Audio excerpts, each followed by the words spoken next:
everyone? Happy Tuesday and welcome to another episode of the Fantasy Focused Podcast. We've got Levy in the house, we got Bucks in the house, and myself, Sam Holt. We are going over another Too Early Tuesday for everyone, and today we're going to be tackling running backs. If you missed it last week, we tackled quarterbacks, so go back and check it out. And if you haven't already, hit subscribe so you never miss another episode of Fantasy Focused. Guys, how are you? Happy Tuesday. I'm doing fantastic. As a Bucks fan, it's a great Tuesday. Levante David signs a 2-year deal. Chris Godwin gets the franchise tag. We got some news rolling in. Life is good. You know, I got a nice Pinot Noir, sparkling Pinot Noir, I should say, on tap here tonight. So cheers to you guys. Cheers. I think Bucks and I almost made the exact same face. Like, I didn't know that came in sparkling. Good evening, Earthlings and Ryan. You're just on a whole new other level, Ryan, with everything. You're on brand. Gotta give the people the best. He's got the wood grain walls and a sparkle in his wine glass. Do you have mahogany also out there, leather-bound books that are surrounding you? Yeah, all sorts of interesting stuff in here, you know? That house just looks like it smells musky. I'm in the woods. What do you expect? You know, I'm out here in the woods. Yeah, get some different wood scents going. No, it smells like campfire. It also smells, like a fresh Bloody Mary. Maybe you smell a hint of truffle oil that just sprinkled across some popcorn. I feel like the Levy household really subscribes to a nice truffle oil candle scent. I am curious, what are y'all's favorite candle scents before we dive into our Too Early top 5 running backs? Actually, not a big candle family. More of a natural aroma. You know, we've got a nice wood burning fire going on downstairs right now. Sure. So. No, I love me some sandalwood. I love any candle that's got sandalwood in it. That is like my smell. I love that. See, I'm a patchouli guy. Are you? Interesting. Big time patchouli. I'm still hunting for this one candle. The sad thing is I have the candle base just so I can reference, but it was like this hybrid between two different candle brands thing that I guess was limited time. It's the greatest candle ever. And I got it as a gift, so I don't even know where it came from. It's one of those things that it's just like, God damn, if I could just get my hands on that patchouli, that hybrid patchouli. One day I'm sure you'll find it. Speaking of hybrid patchouli, did you guys happen to see that Dak Prescott contract? Any thoughts on that initially before we dive into running backs? When I think Dak, I think patchouli. So yes, I did think about Dak in that minute. What a contract for him. I mean, exorbitant, but are we surprised at a Jerry world? Yeah, not surprised, I think, is my immediate take. Is not surprised by that. I think Jerry had to sit back and look back and realize what his team was without Dak and say, I got to pay this man because we have absolutely no other answer if we don't have Dak Prescott. Like, I will have to rebuild completely again, lose out on all this young talent that we currently have if we don't re-sign him. So I have to pay him and basically just get the job done. And I think that's what the contract did. It's insane how I think he's going to make like $75 million or something this year with signing bonus and all that. To me, it's laughable. You know, meanwhile, Brady and the boys are going to take a little pay cut, come down here and play for 20, 25 million. Go ahead, Dak, get your 40 million, but you're not going to win a Super Bowl. You know, let's just follow the example of old Tommy Boy. That's what's up right there. I'm just happy that Dak can go finally afford a nice house, couple of nice cars. And that's good. I mean, at 75 million, he just finally hit that benchmark. And so that's a positive movement for the Prescott household there. Yeah, no, definitely excited for him. I mean, he's a player that I think he's also a player that all of us really love. He's just such a good guy, good athlete. He's really talented. And I think he's always been someone that's a man of the people, man of his team, wants to get the job done, does good work, gets in early, leaves late. And I'm just excited that he's getting paid. He deserved to get paid. Well, not just the payment factor, it really is good for him, sarcastic Buck doing his thing there. It's fantastic, but let's think about what it does for all the different fantasy weapons that he has there in Dallas. I mean, if anything, this just improves the stock for CeeDee Lamb, Amari Cooper, definitely improves the stock for Zeke because he needs that offset. And depending on the Zeke that shows up, I mean, we got a buddy of ours that is part of his crew now. So I can see that going one of two ways. A lot of positive movements and possibly some negative movements. So, we got a long off season and music festivals might be back. So you never know what may happen in these next 6 months. But I think it's fantastic for the weapons there in Dallas. I'm ecstatic for CD Lamb, especially, and can't wait to see what they do on the fantasy football realm come 2021. Yeah, I'm with you on this being a major boost to the weapons in Dallas.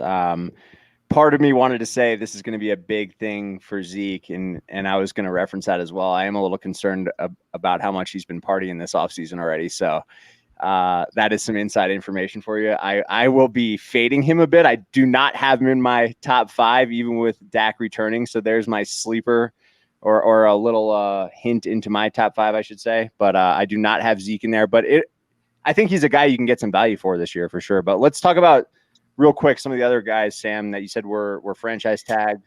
Yeah, the ones that were tagged today.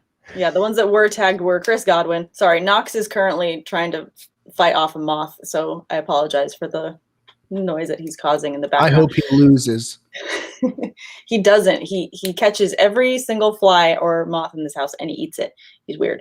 Anyways, no, Chris Godwin was franchise tagged, and so was Allen Robinson. So those are two players I think we were talking about a lot that we would like to see if they moved.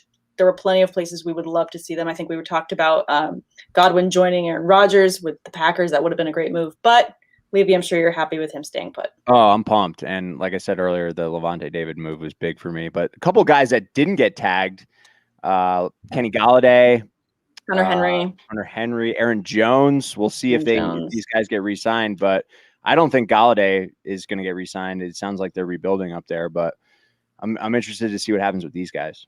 I would be shocked. I guess not shocked because nothing shocks me anymore. But I would be very surprised if Aaron Jones is on his way out of Green Bay, just with the year that they had last year and just what they proved. I mean, we talked about this before last week with Aaron Rodgers, and, they did not set him up to win with the weapons that they pulled in the rookie draft. And so I think Aaron Jones really showed that, he can still stand the test of time and get the job done. And I can see him getting the job done again this year for them in that system.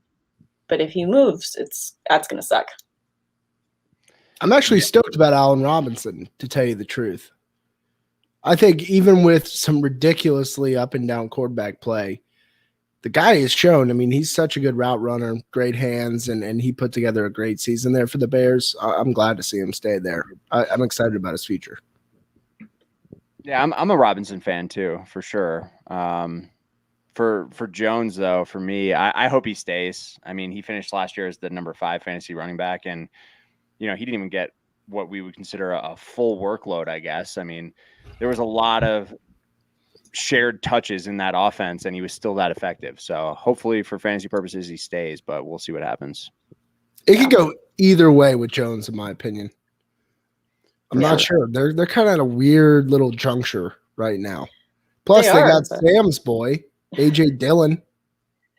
Is he my boy just because I've been talking about his legs so much in the offseason? That's correct. Also, we could roll some tape on some projections you had preseason last year built on those legs. Did I? Oh yeah. I get swayed when I see something shiny that I like. So do I. I definitely get swayed.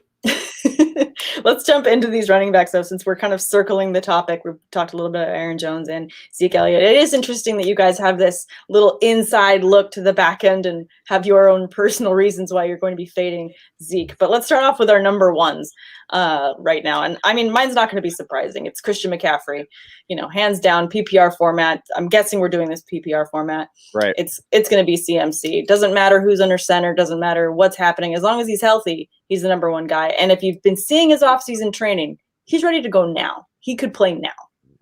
But is he underwater doing the training?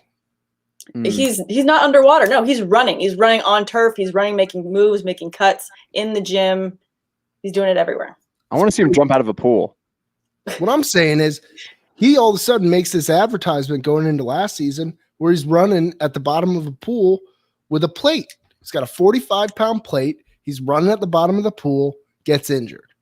So as long as he is not submerged, he's above ground, he's on the beau terre, as they say in France, the beautiful earth, then I'm fine with that. Just let's not get submerged this year, CMC. It clearly did not work in your favor last season. So glad to know that he's above ground for now, Sam. He's in above ground training. Till the right next now. goddamn Nike ad comes up, and then we're doing the same thing again. Right. Well, hopefully he only does it for the ad and he's not doing it every day, every morning. What, unless that's like an Animorph down there. I don't know what was at that bottom of that pool. Yeah, it's just all CGI. Everything's CGI now. He wasn't even underwater. But is that a crazy move for you guys, or is that not a surprise? For me, actually, this exercise was challenging. I thought it was going to take me like 30 minutes to put together my top 5 here.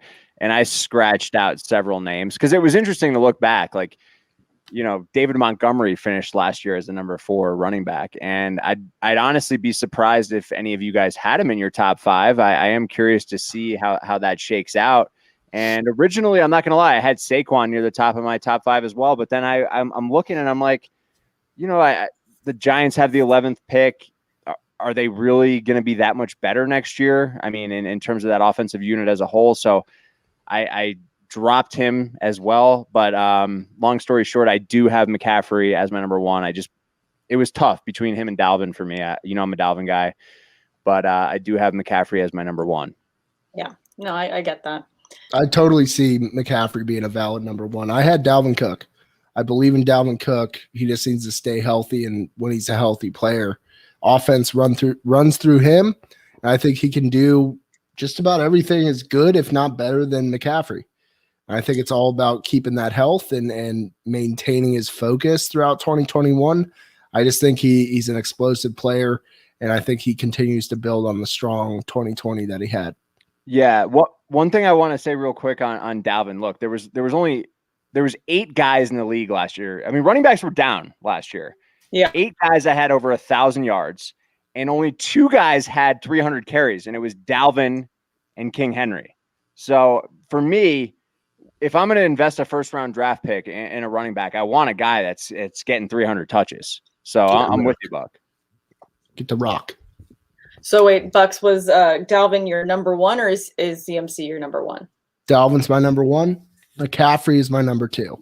All right. So since we went that way, then Levy, let's bring it back around to you. Does that mean Dalvin is your number 2?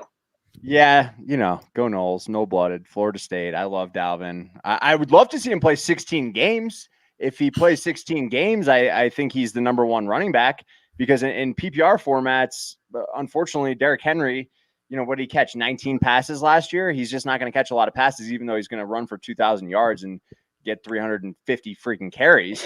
But he's going to run for 2,000 yards, tear the head off of some linemen, run them over as he's doing it. But yeah, it's the catches, and I get that. And for me, that's the same reason why I have Dalvin at my number 2 as well. Ooh, so nothing exciting here. We all have the same top 2, but reversed. But in reverse. So yeah. So then, Levy, I'll kick it off to you then for your 3rd. Who do you have at your 3rd spot? Yeah, so again here for me, if I'm going to invest a first-round pick in a running back, I want someone that's getting 300 carries. I mentioned it earlier. Derrick Henry had 378 carries. I have him at number 3.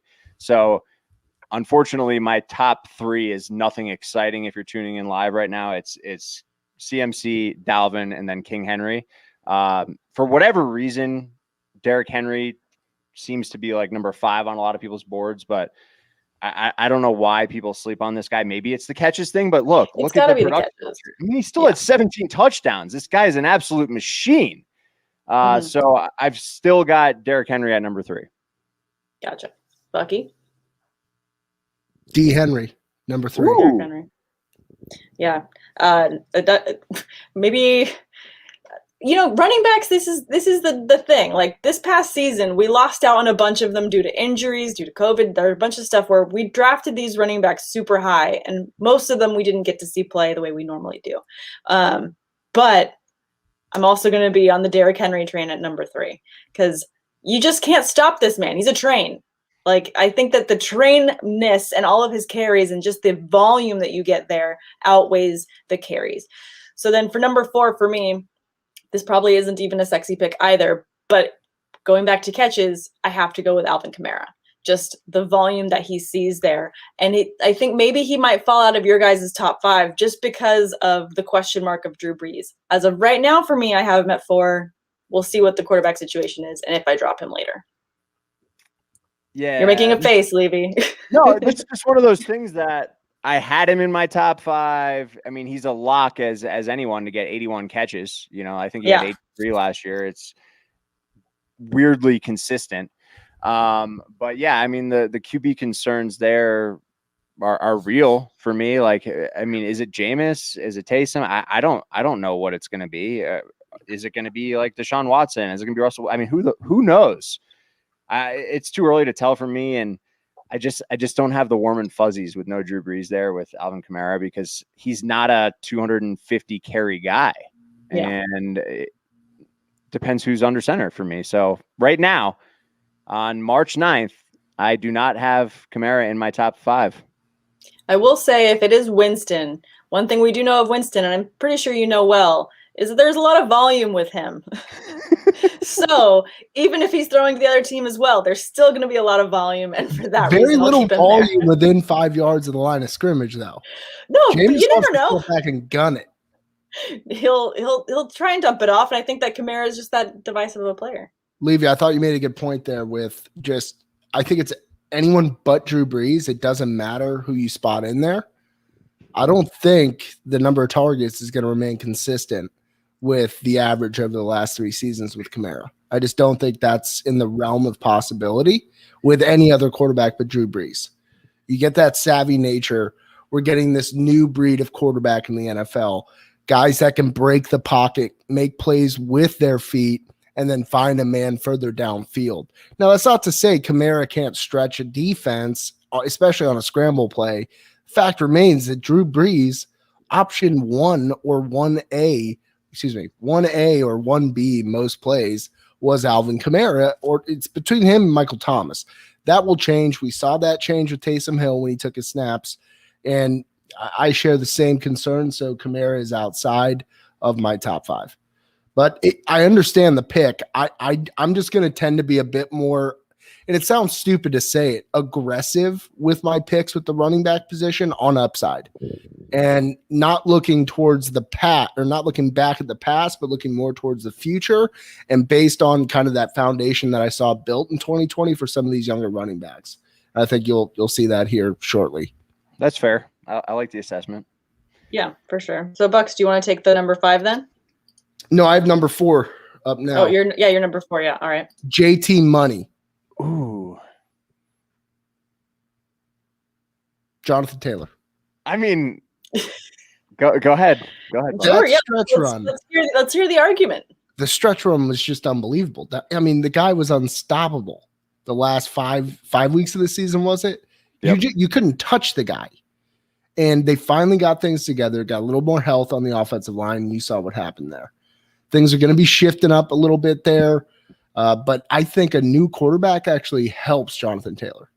Something to back defenses away from the line of scrimmage, have more of a downfield vertical threat, because Phil Riv will carve you up all day with crossing routes. That's what the guy does. But that deep ball, that 60-yarder, that new age NFL, that, Carson Wentz can get it done. So I'm looking for a strong season here for Jonathan Taylor. Love what I saw. A little slow out the gates, but then, we never saw Secretariat race. We just have books written about him. I don't know. Was he a little slow out the gates? And then he comes out sieging down the victory lap? I don't know these things. Oh, man.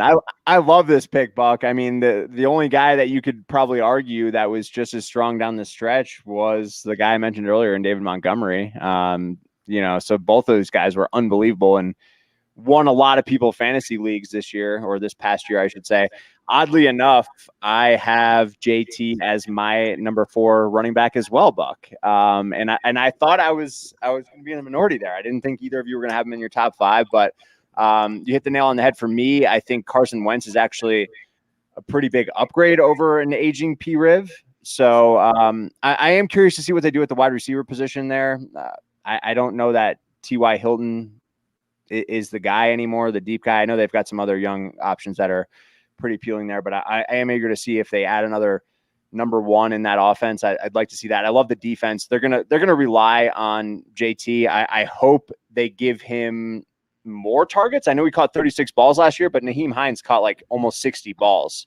So I hope that is not the case. I hope they're not screwing around. I just hope they give this guy a full workload to start the season because he's unbelievable. He's a great talent. He started slow and that screwed a lot of people. But if you were able to hang on and, stay around 500 down the stretch, you did well in fantasy football. So thankfully, the way injuries were, you kind of, if you were a Taylor owner, depending on how you drafted, you just kind of had to stack him on the IR or on the bench and just hope that things got better when Nyheim Hines had his moment in the sun, which was a great moment, which helped a lot of.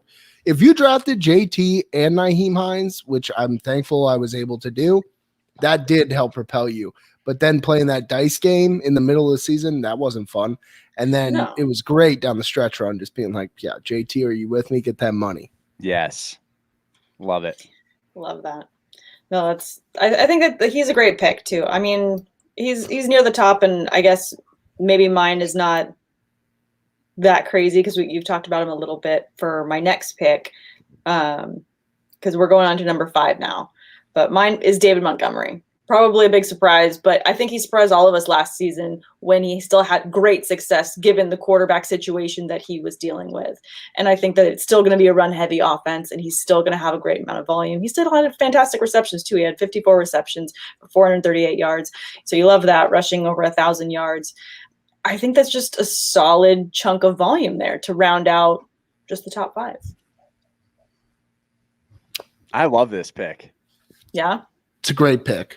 Yay. Okay, I got that one. You guys, I lost you on the Kamara pick, but that's okay. No, you didn't. I totally endorse the Kamara. It's simply because I'm trying to shift my perspective a bit, and I can't lean on the past. And when I have just the hard part about fantasy football is when your number is called in that draft. It's so easy to latch on instead of looking at the bigger – broader picture and the unknowns, because unknowns are scary. They're scary in every walk of life. Yeah. When Publix decides to change up where they place things on the aisles, that's terrifying. That scares me.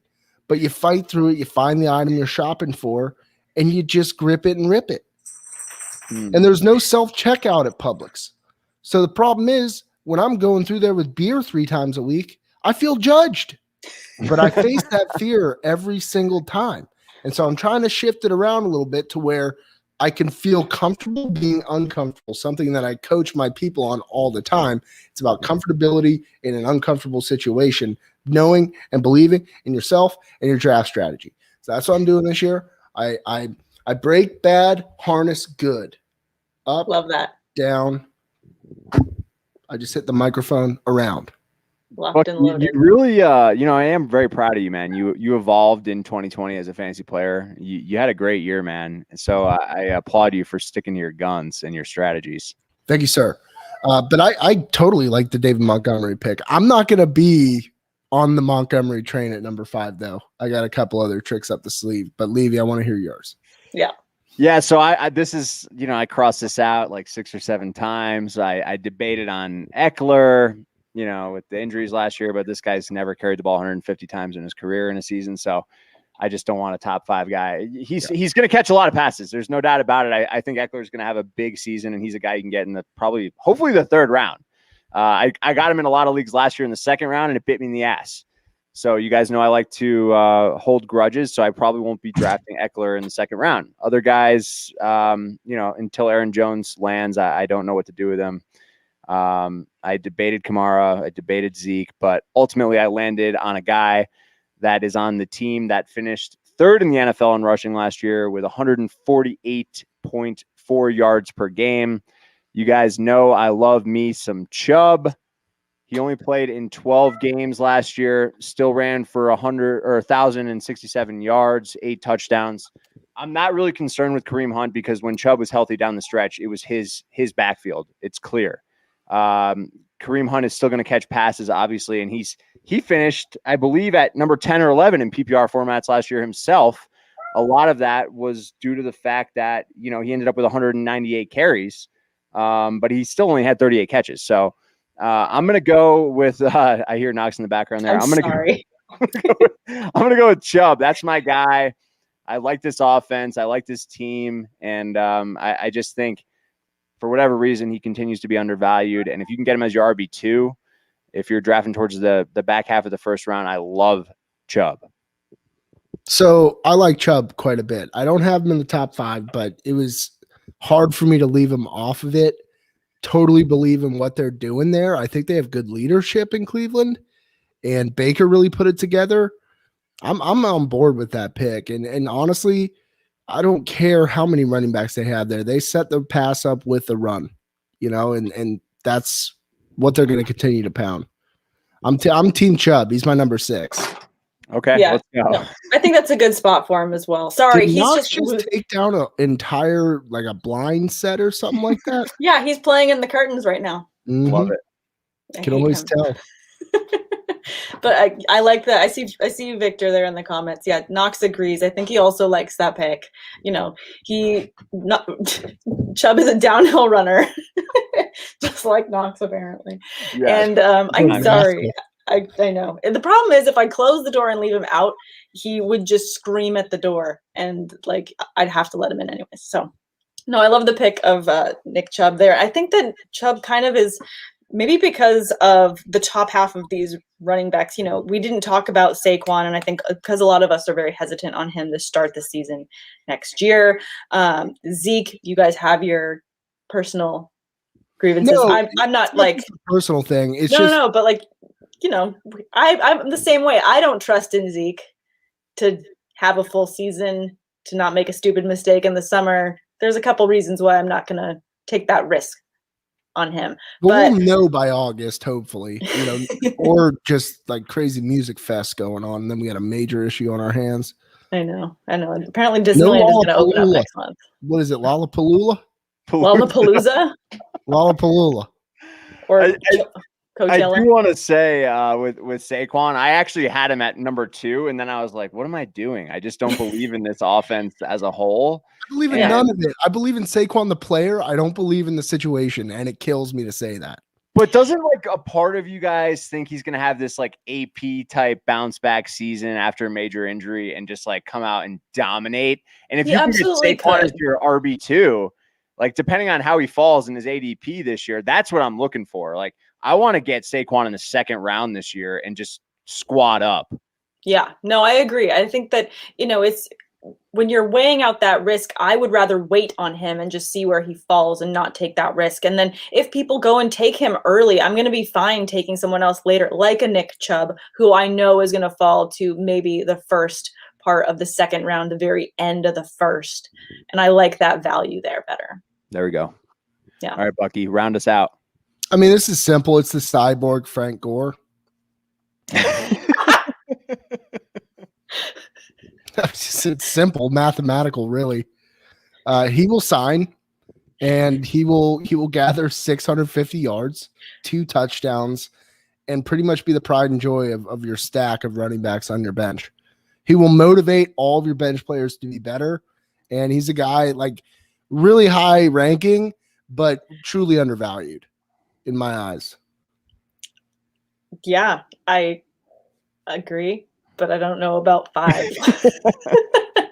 A little bit rich for my blood. I thought it was a good landing spot, but clearly I was mistaken. I'm going to go Miles Sanders here. Wow. Interesting. Yeah. Okay. I want to hear more about this. I like it. So it's one of those feel things, right? We saw those flashes, and we have a down year, and you get kind of bummed out, and you think to yourself, is this girl ever going to call me back? And then all of a sudden, she calls you back. You have a really cool conversation with her, and then you get drinks, and then all of a sudden you're like, all right, I'm in with Miles Sanders. And that's kind of where I'm at with him. Gotcha. No, I like that. And are you excited for the quarterback move there for him? Do you feel like that's going to play into his favor? Yeah, absolutely I do. I think anybody, if they just shift this, hopefully they can get away from the running back by committee, because he, in my opinion, is leaps and bounds over anybody else there. Yeah. Right. Feed that guy, make sure that it's a running attack, and I think they're going to have to morph into that considering the options at the receiver position and the fact that it appears on the surface level to be a Jalen Hurts-led offense. So, yeah, I think that Miles Sanders could shock and awe some people, and I also think you could pick him up easily at the back end of the second round this year, and that's that value that I'm looking for with a guy like Miles Sanders. Big upside, higher than most on him, and I truly believe in the kid. I like that. I respect it, Buck. He was But one of those Frank guys. Gore is the real number 5. He's my number 6. Yes, Sanders. there you go. I love it. I love this. Frank doesn't have a team yet. That'll be coming in the next 3 weeks. Oh man, I do not even have Miles Sanders in my top 10. I like him as a player, but he's one of these guys I'm holding a grudge against. I had several situations last year where I took like Kenyon Drake at the end of the first round, and on the way back took Miles Sanders. It did not work out so well for me. So yeah, for that reason, I've got him like in my top 15, but not in my top 10. I love him as a player, and I think I like him a hell of a lot more with Jalen Hurts under center, like you said. So I am excited to see what he can do, and I think he's a value pickup this year for sure. Yeah. And it's also, sorry, Sam. No, you're good. You're good. It's just, I see guys like Ekeler. I see Chubb, who is in a time split. I see Saquon, who my main concern with Saquon is simply the injury and the situation. And that's heartbreaking because that guy's as electric of a player as there is in the NFL. It's just, it's one of those gut feel things to where situation, the ideology of the coaching staff, kind of how they're going to factor him in a run game, in a run heavy offense. That's the lean for me. Giants just, I think the Giants are just in disarray. I don't know how else to say it, and I don't see them sneaking out of that in 2021, unfortunately. No, I completely agree with that. I heard that beer crack. I heard it. Did you just like dirty? Did you just crack a beer under your desk to try to hide it? No, not at all. It's right to my right-hand side. Yeah. It looked like your hand was down. Like you're just like trying to like, no one's going to know. Part of the reason I put this camera so high is so y'all don't have to worry about my hands. No, that got weird. That got weird fast. No, I do. I have like weird little hand twitches. I'm not trying to be weird. I really do. Like, you don't know what to do with your hands at all times. Are you full on Ricky Bobby over there? You just don't know what to do with your hands when the camera's on you? This weird thing with like my. Don't worry about it. I'm just being myself. Like that is being dead honest. No, I love it. Things. And that's why it grips the beer can because it stops me from doing my weird hand ticks. So there you go. There you go. I just want to talk about a couple guys really quick that are outside our top 5s that I'm sure people will jump in and jump down on their rankings. But James Robinson, I think, obviously is someone that we have to talk about a little bit. Do we see – I mean, I don't think he's going to beat the season that he had this past year because none of us expected it, first of all. And second of all, he had insane numbers. I can't imagine him beating those in the current situation that he's at. I mean, he had 49 receptions, over 1,000 rushing yards. He had over 300 receiving yards. He just had an amazing season. So I don't know with the quarterback shifting there if that's going to get better or if it's just going to plateau or slightly take a dip. After what I saw, I think this guy's a legitimate top 10 fantasy running back. I mean, yeah. Even with the quarterback change there, I think it helps him, if anything. For me, a lot of these guys, again, we're calling this too early top 5 for a reason. We don't know where some of these rookie running backs are going to land yet either. But yeah. I mean, James Robinson, I'm not taking him in the first round. Obviously, I mean, maybe it's not obvious. Are people out there taking him? I'm curious to see once these ADPs start rolling out there. But I mean, I think he's a realistic second or third round player that can be a nice piece to your fantasy roster. I don't think that's crazy.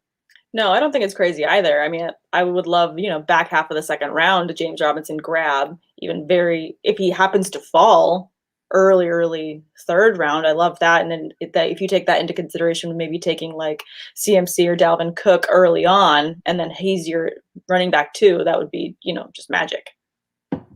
Yeah. I mean, Dried Ocean said in the chat here, I would personally rather have Tone Gibson than James Robinson.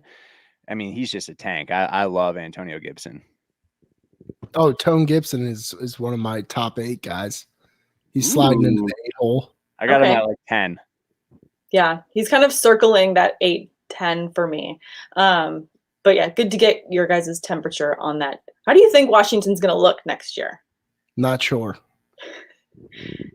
Bit of a big question mark there, but you just got to have hope for Gibson and McLaurin. Yeah, I mean, I'm just curious to see what happens at the quarterback position. Yeah. Do you see them making a move to get somebody else there? I do, but at the same time, are they going to give the old boy? They gave him an extension, right? Who did they give an extension? Alex Smith? No, they parted ways with. Who the hell are you talking about? The kid that dominated the Bucks in the playoffs. Oh, Heineke? Heineke. They're not moving forward with Heineke. Well, they don't really have anyone else right now, so I am curious to see how that unfolds. Obviously, they're going to make some sort of change there, but I mean, either way, I like Gibson. Yeah, Victor J's. I think that Bucks had Jonathan Taylor at 4, right? So did Levy. Yeah, so did Levy.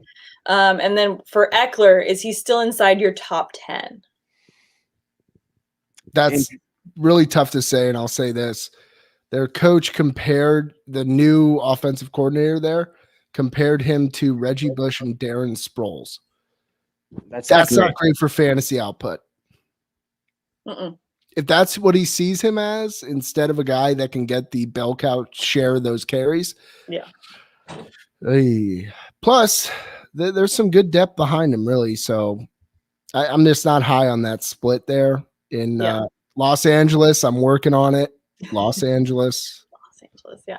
I'm a little bit worried about his volume and usage in that system as well. So I don't know about him in my top 10. Maybe he'll hit 10. Depends. Sam, will you host Levy and I when it's the Bucks and the Bills in the Super Bowl in LA next year? Yes. Yeah, absolutely. Yeah. By then, you guys know I'm planning on building a bar outside, right? Well, I was gonna say if you're gonna have Buckey and I there, you might want to have a second bathroom added outside too. It could get a little gross in there. I will get you guys a porta potty. You guys can just leave the house. 2 air mattresses. I'll be under the blue. He'll be under the red. Perfect. I'll do a bunk bed situation for you guys in my guest room. And then I'm gonna have a bar out back. I've got a shed that I'm turning into a new she shed, but my she shed is gonna be a bar. That's awesome. Yeah. I got a lot of projects in this. I mean, Bucks and Bills are playing in that beautiful stadium in LA. So how far is that stadium from you? Probably I've done that drive in 20 minutes with no traffic, probably more like 40 with traffic. Or 50 or 60. Yeah, it can go up from there. But I've done the drive from my house to LAX in 20 minutes. And me to the stadium is closer than LAX. So that's good. Yeah. Nice. I also drive like a bat out of hell. So that's that. I did confirm, by the way, Heineke did sign a 2-year extension. Last guy, I did want to mention this. Chase Edmonds. Will Jenkins wants to know what we think about Chase Edmonds. I'm pretty high on him. We'll see what happens. There needs to be some things that shake out in that offense, but I like him as a player. I know Buckey likes him. Good player. He's not anybody I'm going to talk about in my top 20. Yeah. Not unless some crazy moves happen in the offseason to, shake the sand loose and have him rise to the top. I mean, for me, not really a top 20 guy, but do like the player. If anything, he could be a good value pick later that could end up booming for you later in the season. Well, you never know. Maybe they're just going to go cut Drake. So we'll see what happens. Yeah, would not be shocked about that at all. No, right. No, then if that happens, he's a top 20 guy, and depending on the draft. Depending on the draft, and then depending on if they cut Drake, then Edmonds cracks the top 20. But outside of that, not sure. Victor J says a fantastic question for us. Gatorade, what's your go-to flavor color? Citrus cooler. Citrus cooler. Yeah, which is harder and harder to find. Interesting. It's almost like they've phased it out a little bit. I used to be able to get it at any local gas station. Mm-hmm. Now I got to go to the grocery store to get it. But it's citrus cooler in a landslide. That's what Michael Jordan drank. So that's what I drink. Oh, wow. No, absolutely not.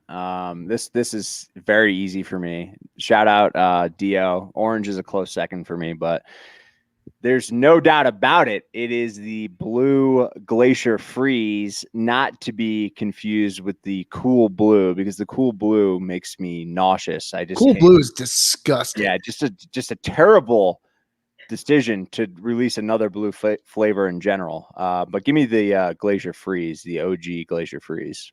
Nice. I'm gonna go with the orange. I'm a classic orange gal in terms of the Gatorade situation.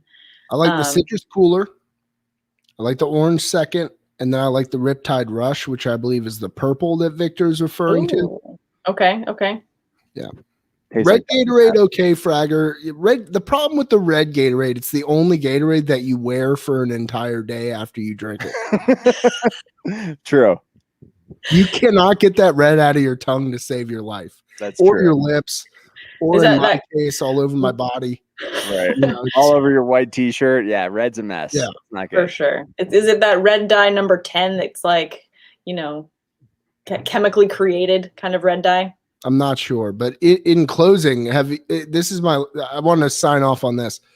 So in the last month, I've watched Ted Lasso on Apple TV. I love that show. Have you seen it? Oh, yes. So good. It is my favorite show I've ever watched. In 1 month, I've watched the entire season 3 times. Oh, wow. I can't stop. I need that positivity. It's a great show. If you guys are out there and you haven't watched it, I highly recommend it as well. We powered through that in like one weekend. Just know I consider this crew Diamond Dogs, and our listeners. You're all part of the Diamond Dogs. Ow! Ow! Ow! Ow! I love you guys. Thanks again, guys, for tuning in for our Too Early Top 5 Tuesdays. Hit subscribe if you haven't already, and a like. We really appreciate it. And we will be bringing you wide receivers next Tuesday for Too Early Top 5. So tune in for that. Have a wonderful week. Catch you guys soon. See you guys. If you're feeling down, throw on some Lasso. He'll build you right back up.